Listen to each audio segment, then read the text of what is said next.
ಸ್ಪಷ್ಟಪಡಿಸ್ತಿರೋ ವಿಚಾರಕ್ಕೆ ಸಂಬಂಧಪಟ್ಟಂತೆ ನೀವು ಈಗ ಆಹಾರ ಆಯೋಗದ ಅಧ್ಯಕ್ಷರಾಗಿ ಏನು ಹೇಳಿ ಬಯಸ್ತೀರಾ ಸರ್? BPL ಕಾರ್ಡು ಈಗ ಆ್ಯಕ್ಚುಲಿ ಅವರು ರದ್ದುಪಡಿಸಿರುವಂಥದ್ದು only IT payers. So government ಕೆಲಸದಲ್ಲಿ ಯಾರಿದ್ದಾರೆ ಅವರು. ಈಗ ಕೆಲವ್ರಿಗೇನಾಗಿದೆ IT ಪೇಯರ್ಸು ಈಗ ಅಲ್ಲಿ ನಿಜವಾಗಿ ಪ್ರಾಬ್ಲಮ್ಮು ಅಧಿಕಾರಿಗಳು ಹೇಳೋ ಪ್ರಕಾರ ಅದೇನಾಗಿದೆ, ಈಗ ಕೆಲವರೆಲ್ಲ ಗೊತ್ತಿಲ್ಲದೆ ಈಗ ಫೋನ್ಪೇನಲ್ಲಿ ಯೂಸ್ ಮಾಡ್ಕೋತಾ ಇದ್ದಾರೆ. ಈಗ ನಿಜವಾದ ಬಡವರು ಸಹ IT ಇಲಾಖೆಯಲ್ಲಿ ಇನ್ಕಮ್ ಟ್ಯಾಕ್ಸ್ಗೆ ನೋಟಿಸ್ ಬಂದುಬಿಟ್ಟಿದೆ. ಯಾರು IT ಪೇಯರ್ಸ್ ಅಂತ ಡಿಕ್ಲೇರ್ ಆಗಿದೆಯೋ ಅಷ್ಟು ಜನದ್ದು ಕ್ಯಾನ್ಸಲ್ ಮಾಡಿಬಿಟ್ಟಿದ್ದಾರೆ. ಅದರಲ್ಲಿ ಬೈ ಅಚಾನಕ್ಕಾಗೋ ಬೈ ಮಿಸ್ಟೇಕ್ ಯಾರು ಬಡವರು ನಿಜವಾಗಿ ಅವ್ರ ಇನ್ಕಮ್ ಇಲ್ಲ, ಬಟ್ ಈ ಟ್ರಾನ್ಸಾಕ್ಷನ್ ಎಲ್ಲ ಅವ್ರು ಗೊತ್ತಿದ್ದೇನೋ ಈ ಫೋನ್ಪೇನಲ್ಲಿ ಮಾಡ್ತಾ ಬಂದುಬಿಟ್ಟಿದ್ದಾರೆ. ತೊಗೊಳ್ಳೋದು, ಮಾಡೋದು, ಕೊಡೋದು, ಬಿಡೋದು.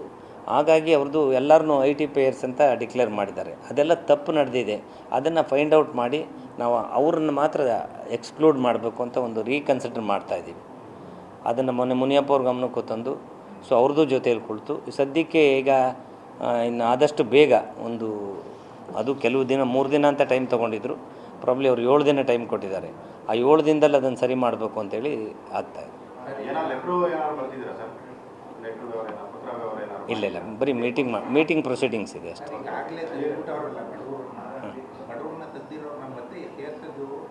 ತುಂಬ ಕಷ್ಟ ಆಗ್ತಾ ಇದೆ. ಯಾಕೆಂದರೆ ಸಿವಿಯರ್ ಆದಂಥ ಹೆಲ್ತ್ ಪ್ರಾಬ್ಲಮ್ ಕೇಳ್ತಾ ಇದ್ದಾರೆ, ಅದು ಸರ್ಟಿಫಿಕೇಟ್ ಕೇಳ್ತಿದ್ದಾರೆ ಸೇರಿಸ್ಬೇಕು.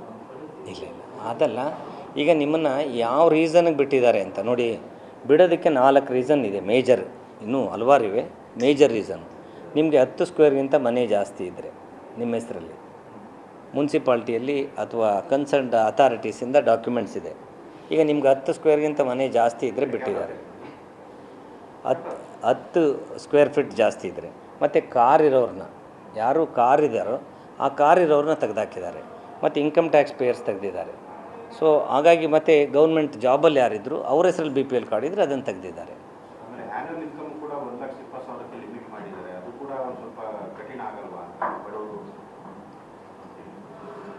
ಅಲ್ಲ, ಈಗ ನೋಡಿ ಇದು ಪಾಲಿಸಿ ಮ್ಯಾಟ್ರು.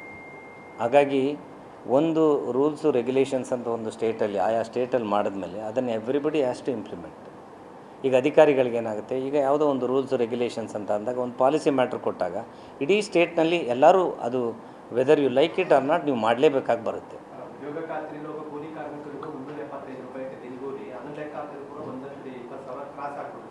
ಅದನ್ನು ಆ ಸರ್ಕಾರದ ಗಮನಕ್ಕೆ ತಂದು ಅದನ್ನೆಲ್ಲ ಮಾಡೋವಂಥದ್ದು. ಯಾಕೆಂದರೆ ಈಗ ಅದರಲ್ಲಿ ಇನ್ಕಮನ್ನು ಮಾತ್ರ ಕನ್ಸಿಡರ್ ಮಾಡ್ತಾರೆ.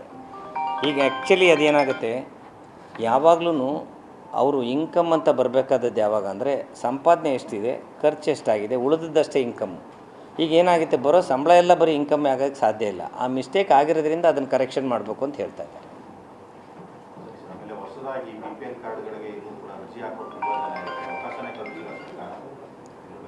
ಇಲ್ಲ, ಈಗೇನಾಗಿದೆ, ಈಗ ಈ ಗಲಾಟೆಯಲ್ಲಿರೋದ್ರಿಂದ ಹೊಸ್ದಾಗಿ ಅರ್ಜಿ ಹಾಕೋದಕ್ಕೆ ಅದಕ್ಕೆಲ್ಲ ಅವಕಾಶ ಖಂಡಿತ ಸಿಗುತ್ತೆ. ಈ ಸ್ವಲ್ಪ ಈ ಗೊಂದಲಗಳು ಈಗಾಗಲೇ ಸಡನ್ನಾಗಿ ಇಷ್ಟು ಲಕ್ಷ BPL ಕಾರ್ಡನ್ನು ರದ್ದು ಮಾಡೋದ್ರಿಂದ ಸಾಕಷ್ಟು ಜನರಿಗೆ ಇಡೀ ರಾಜ್ಯಾದ್ಯಂತ ಇದು ದೊಡ್ಡ ಸುದ್ದಿಯಾಗಿದೆ. ಹಾಗಾಗಿ ಸ್ವಲ್ಪ ಅಧಿಕಾರಿಗಳು 3 ದಿನ ಅಂತ ಹೇಳಿದರು. ಅವರೆಲ್ಲ ಅಧಿಕಾರಿಗಳು 3 ದಿನಕ್ಕೆ ಕಷ್ಟ ಆಗುತ್ತೆ sir all over the state ಮಾಡೋದು. ಏಕೆಂದರೆ ಕೆಲವು ದಿನಗಳು ಬೇಕು ಅಂತ ಒಂದು 15 ದಿನ ಕೇಳಿದರು. ಅವರು ಸಾಧ್ಯವಾದ ಒಂದು 10 ದಿನದಲ್ಲೆಲ್ಲ ಸಬ್ಮಿಟ್ ಮಾಡಿ ಅಂತ.